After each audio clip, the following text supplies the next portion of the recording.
Most of the typical forms of the world's religions come from the mythic level of growing up. And remember, the six major stages are archaic, magic, mythic, rational, pluralistic, and integral. And myth here means the direct, literal sense. So somebody at this mythic, literal stage of spiritual intelligence will think, for example, that Moses really did part the Red Sea, that God really did rain down locusts on the Egyptians, that Christ really was born of a biological virgin, that Lao Tzu really was 900 years old when he was born, and so on. A mythic, literal Christian thinks that everything in the Bible is absolutely and literally true. A mythic, literal Muslim believes everything in the Quran is absolutely and literally true, and so on.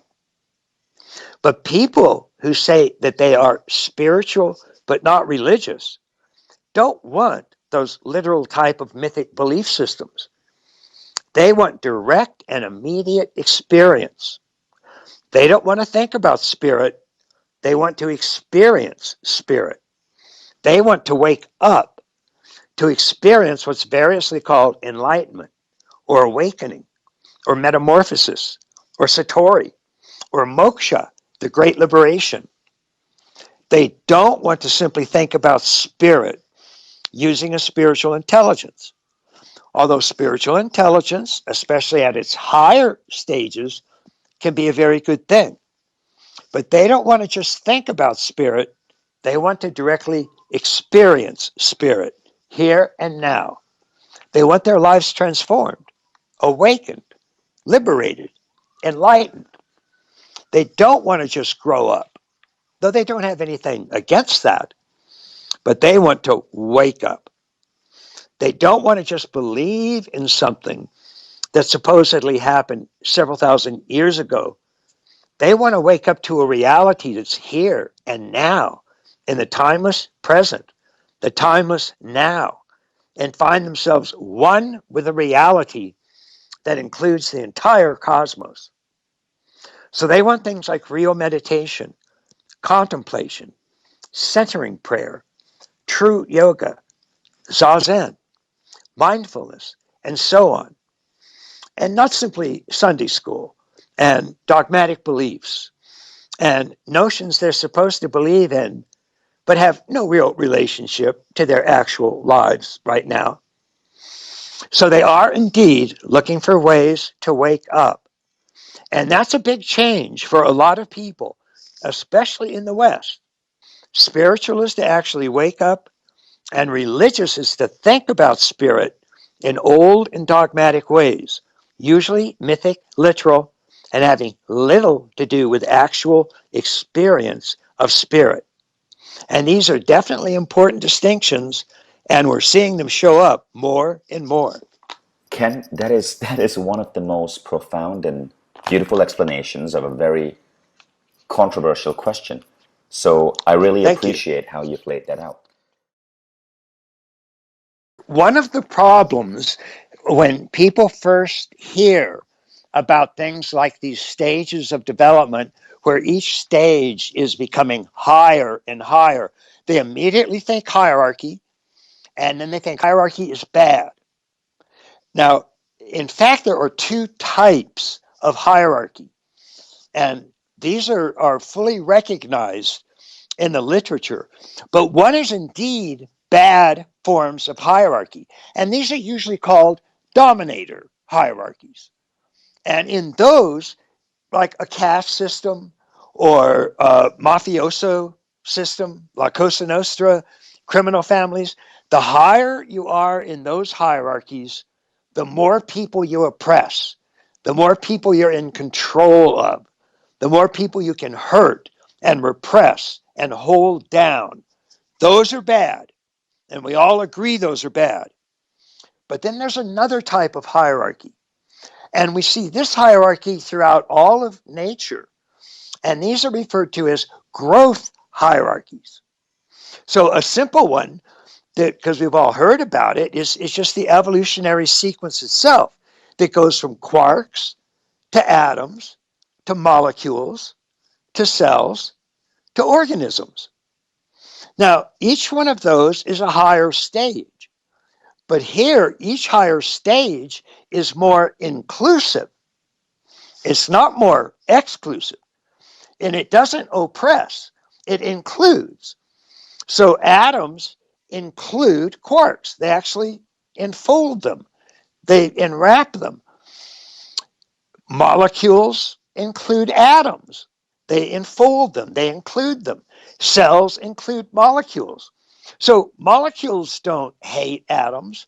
Molecules don't oppress atoms. If anything, they love them. They include them. They take them forward. So growth hierarchies, with each higher stage in a growth hierarchy, you get more and more inclusive. And in a dominator hierarchy, you get more and more oppressive. So in our simple, all of our human growth hierarchies we're talking about are growth hierarchies. So even moving from egocentric to ethnocentric to world-centric to cosmocentric, each one of those is bigger. Each one of those is more inclusive. Each one of those is more loving and caring. And finally, at cosmocentric, we're all inclusive, all loving, all caring. That's the best possible place we could be. So we have to keep those two different types of hierarchies in mind, or else we'll just throw out all of them. And that has been a horrible mistake. Individuals thinking that all hierarchies are bad ended up throwing out growth hierarchies. And that was a disaster. So we want to keep that in mind. And I guess, Ken, what this means is that as humanity is shifting from, say ethnocentric to world-centric, it is Yes. not that we are looking down upon ethnocentric and saying that is wrong.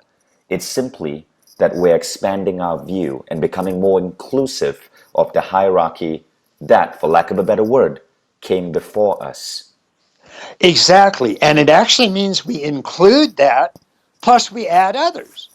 So why do you think, you said earlier that 80% of millennials now relate to the question, I am spiritual but not religious, or the statement, I am spiritual but not religious. Right. What caused that massive shift in the last generation? I think in part it's an increasing evolution of consciousness itself.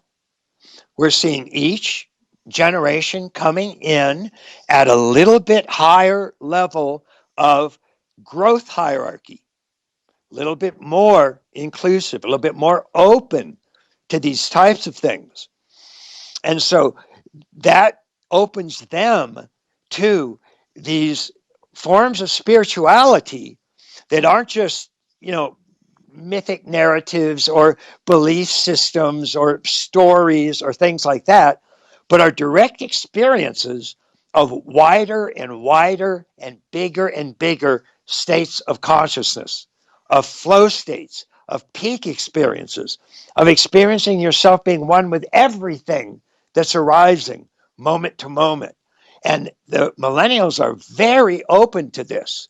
If we think back in this country, even back to, say, 1950 and the early 1960s, we had no idea of waking up. You just didn't hear about enlightenment or awakening or metamorphosis or the Great Liberation. All you heard about was believe that this particular person is your savior, accept this person as your savior, then when you die, you'll live in heaven forever. That was it.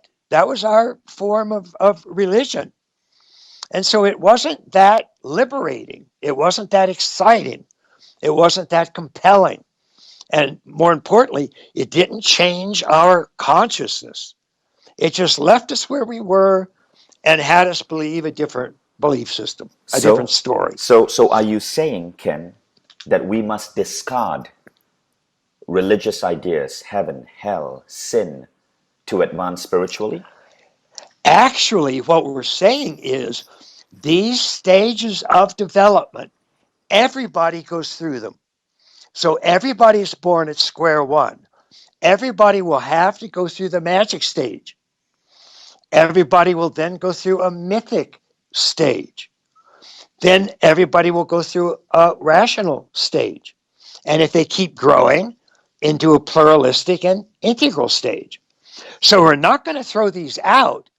They're appropriate for their particular stage of development. Individuals will still be going through a mythic stage of development.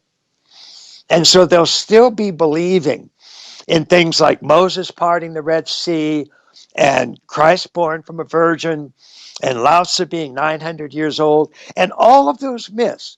There's an actual period of development where human beings go through what's called a mythic stage. And they believe that myths are real. And this is common today in a child around 5, 6, 7 years old. But that's when they'll believe Santa Claus and they'll believe the tooth fairy and all of that.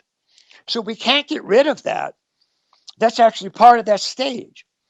What we're saying is don't get stuck at that stage. Keep growing to higher stages of spiritual intelligence. Keep growing up to higher stages of spiritual intelligence, all the way into rational and pluralistic and eventually integral. So are you saying then that someone who has a purely religious mindset, that means they literally believe that they were born a sinner, they literally believe that God will frown upon them if they say, do not cover their hair in certain situations, are you saying that that person is trapped in an earlier stage and needs to grow up? Exactly. And that's the problem. Many of the great religions were founded during the mythic period of human evolution. So all of them believed that the earth was flat. All of them believed that slavery was natural. Virtually all of them believed that women were inferior. And if a woman committed adultery, she was stoned to death. Those are all taken as real because that's the way the mythic level looks at the world. The problem is, because that's where they got their start, many of them are still stuck there. And then many people believe that, and so they get stuck at that level too. So they're not moving to higher levels of growing up in their spiritual intelligence. They're actually stuck at childish levels of spiritual intelligence. And that's what the problem is.